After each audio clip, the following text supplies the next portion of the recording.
Hello, I'm John, and today I am embarking on a new series of videos in which I will just give 5 random recommendations for books in each video. Now, it will probably span all sorts of books, so you may perhaps find biographies, histories, novels, short story collections, and anthologies. I'm really interested in seeing where this goes. So recently I did a tag video of which the last prompt was to give recommendations for nonfiction books for people who perhaps were not all that experienced reading nonfiction. And I got a lot of good feedback about that, and people said that they would like to hear more recommendations from me. And they said that I was really good at recommending books, which was very kind of them to say, because I have to admit that it's always a little bit difficult for me to see anything that I do in that light. That I always feel that what I do is a little bit lacking, but it was very kind of them to say that. But I did realize that if I were to make one video a week of just 5 books a week, I could probably keep that series going for several years. And I thought that might be rather interesting. It is interesting to look back on all these books that I've read over the years and think that perhaps other people would be interested in some of them too. And so I took some time earlier today, and I went over a list of books that I have read over the past, I don't know, 20 years or so, and wrote them down. And from that list, I have chosen 5 books to talk about today. So a few of them are nonfiction, and a few of them are novels. And so I don't actually have any of these up here with me right now. Some of them I don't have at all anymore. And so instead of holding the book up, and this is going to be a little bit awkward for me, a little bit odd, instead of holding the book up, I'm going to just have to put like a picture right here of the book. And I usually have a book in my hand, so this is going to be a little bit odd, somewhat of a new experience. Not really a new experience, but it's going to be different for me. So here we go. So the first book on my list is nonfiction. It was published in 1998. It is The Emperors of Chocolate by Joel Glenn Brenner. And this is a really good book. I really enjoyed it. I picked it up on a whim one day. This is a look inside both the Hershey Company Corporation, not sure which it is now, and Mars Incorporated, which is one of the largest family-owned businesses in the world. It encompasses all sorts of different brands and products, from dog food to, I think, bottled water and candies. And it is a look back on how these companies came into being and how they became the giant empires that they are today. So it starts, I believe we start with Milton Hershey and then go into the Mars Company. Hershey, he was an interesting guy. He was an orphan. He grew up to somehow build this giant corporation. He developed his own flavor of milk chocolate, and it just sold like wildfire. And from that, he he built schools, he built orphanages, he built his own utopian town. I think it's called Hershey Town. It's in Pennsylvania, I believe. A really interesting look at that, and in how things didn't really work out the way that he wanted them to. And then we have the Mars Corporation, or Mars Incorporated. I'm not entirely sure of the corporate terminology there for the Mars branding. But it started off in the early 1900s, maybe even the late 1800s. It was created by a man named Frank Mars. And so I believe he was divorced from his wife, and so he didn't know his son as his son was growing up. And once his son was in his 20s, his name was Forrest Mars. And that meeting was a really great thing for Candy, but maybe not for Frank Mars. And because Forrest Mars was not a very pleasant man, and he basically took over this company that his father had created. And it is a really interesting look at the life of Forrest Mars Sr. and how he would affect his children. He was a miserly tyrant, just a very unpleasant man, power hungry, wanting to build this empire, just a micromanager, verbally abusive. And so Joel Glenn Brenner was able to meet his children, who at the time, I'm not sure if they're still alive, but they were the ones running the Mars Company. And the way that, so she sees firsthand, and from the people who have worked there over the years and who are still working there, how the Mars children reacted after a lifetime of living with their father. And he was quite detrimental on their mental health. And it's a really interesting look into that, into some of the odd micromanaging habits they have. They're very, very, very secretive people. They would even micromanage, say, where a chair in the office is, or where a potted plant is.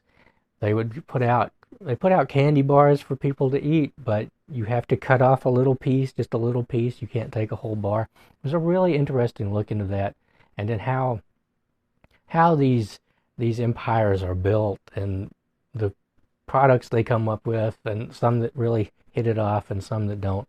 Just a really, really interesting book. I've recommended it to a lot of people, and I don't think anyone has ever actually read it.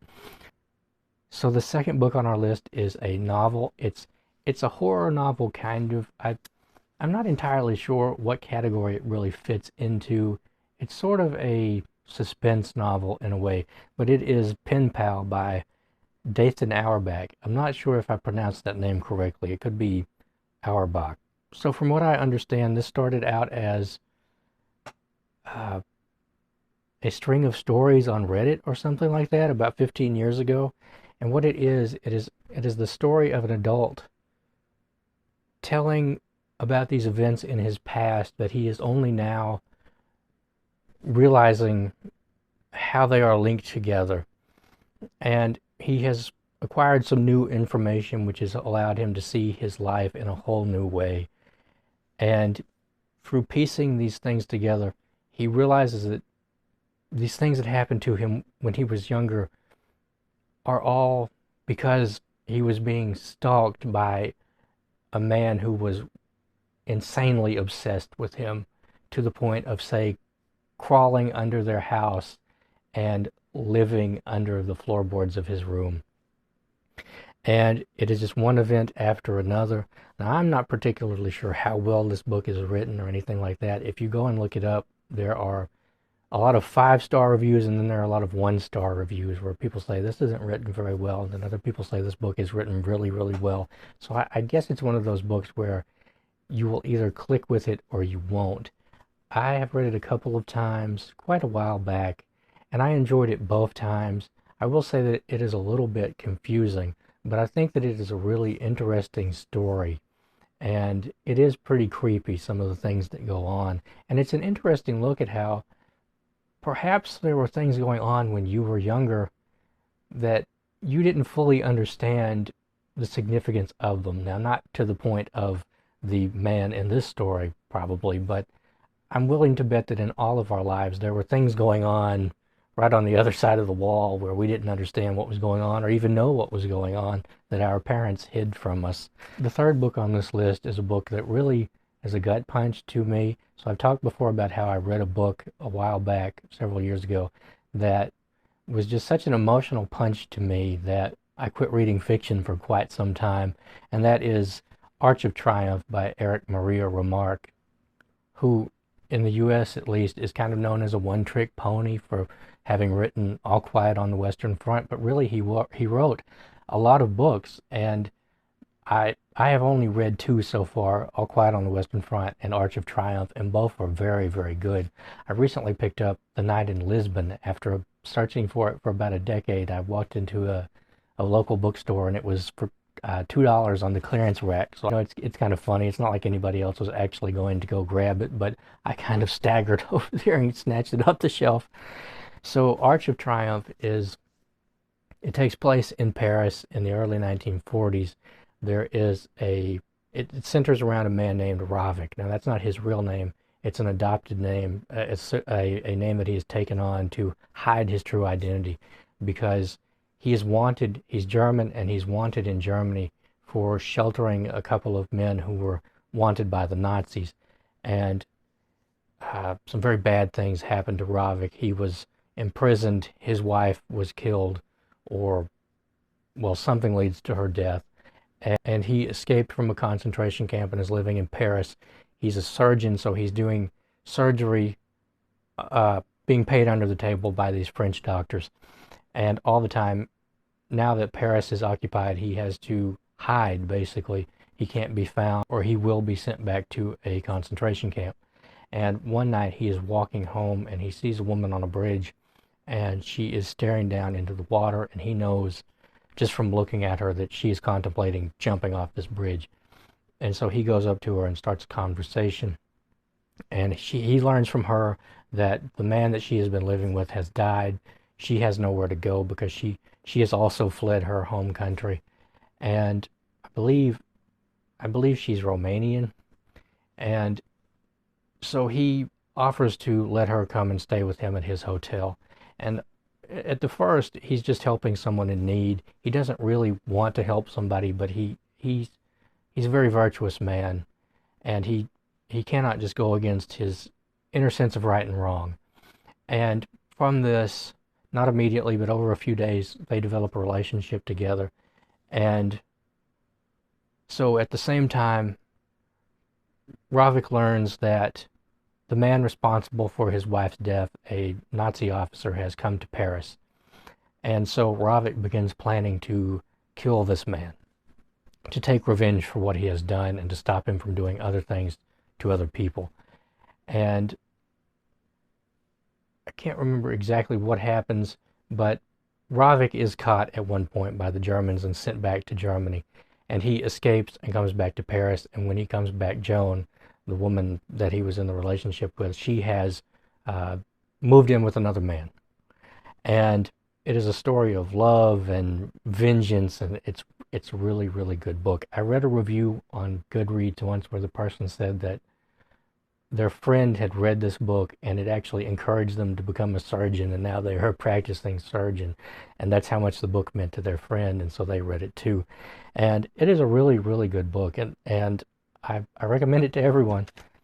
So the fourth book on my list is also nonfiction. It is The Westies by T.J. English, and it is the story of the Westies, which was a gang in Hell's Kitchen in New York City in the 1970s. And so there are two main figures in the Westies. One was named Jimmy Coonan.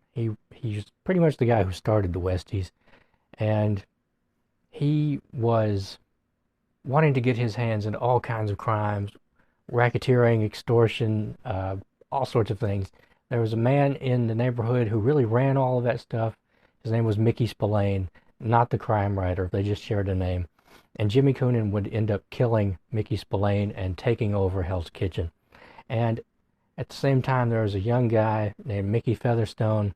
He had gone into the Army. He was trained as a Green Beret, but he never saw combat in Vietnam. He comes back to Hell's Kitchen, and he starts experiencing some pretty serious mental health issues to the point where, like, he is hallucinating and imagining things that didn't actually happen. And he is incredibly violent in just a very sudden way. So he comes into a bar one night, and I can't remember if there's actually an altercation between him and another man, or if he has just imagined it in his head, but he goes up to Jimmy Coonan, and he asks him for his pistol because he knows Jimmy from the neighborhood. He knows Jimmy's always carrying heat. And Jimmy just hands him this pistol, and Mickey walked outside and killed this guy. And so Mickey wound up going to a mental institution, like a prison that was also a mental institution, for 4 years. And when he got out of that prison, he really didn't have any idea of what he was going to do.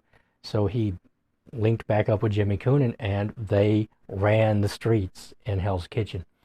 And so Jimmy also wants to move up in the world, and so he starts making moves towards the Italian mafia. And he forms a sort of friendship with Paul Castellano, who was the Don of the Gambino family, I believe.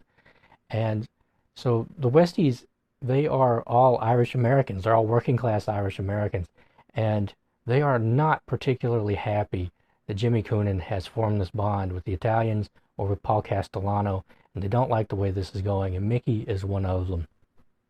And so the Italians are sort of utilizing the skills of the Westies to get rid of their enemies, basically. And the Westies were really well known for using small caliber pistols, 25s, 32s, and then dismembering the bodies and dumping them in the river.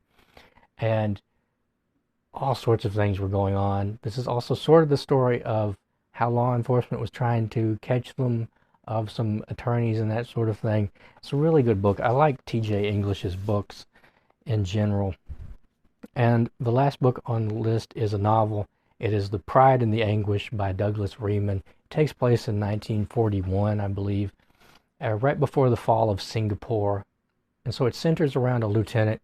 He has been fighting in Europe. He's a Navy lieutenant. He's been fighting, and of course the British call lieutenants lieutenant, I believe, isn't it? Lieutenant. So he has been fighting in Europe for several years. He has been grievously wounded. He's recuperated. I believe he was awarded the DSC, and now he has been sent to Singapore to serve as the second in command on a gunboat in Singapore.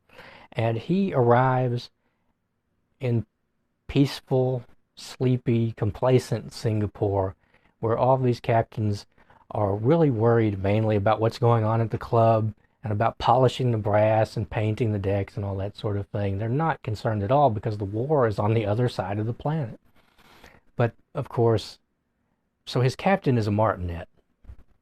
And he has a very strange way of going about things. He wants to make sure all the brass is polished, everything is painted, everything is clean all the time. It's all about appearances. And so the lieutenant immediately has problems with this captain. And then the Japanese invade Malaya and head straight for Singapore. Now, Singapore was thought to be impregnable by the British. The trouble was that all the guns were facing outwards and not inwards. So the Japanese landed in, I believe, in Malaya or Burma at the time. I can't remember exactly. I've never read a book about the invasion of Singapore. I would really like to. And they came in from behind where the guns were not pointed. So the British only had infantry to fight the Japanese.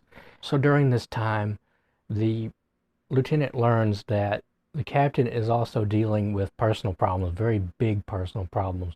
For one thing, his wife is running around with other men in plain view of everyone else. And also he is slowly going blind. And so the lieutenant is earning respect for this captain, even though he does not really like him, and that is mutual between them. There's also like a romance story going on. It culminates in the evacuation of civilians from Singapore on these gunboats as they are trying to get away without being spotted by Japanese ships and Japanese airplanes. Really good book. I think they were going down into maybe into New Guinea, maybe all the way to Australia. I can't remember exactly, but it's a really good book. I really enjoyed it. And you don't have to be into like war stories or anything of that nature. It's just a really tense book. It's really enjoyable. Those are my 5 recommendations for today. And I'm really looking forward to this series progressing as we go on. I'm really hoping that this will take off, and I don't know if I'll be able to do one every week, but I'm looking forward to doing one at least every couple of weeks. And I would love to hear what you think about these books. If you've read them, if you're interested in them, I'm always happy to hear what you are thinking. And so I want to thank you very much for joining me today. I hope you enjoyed this video, and I will see you in the next one.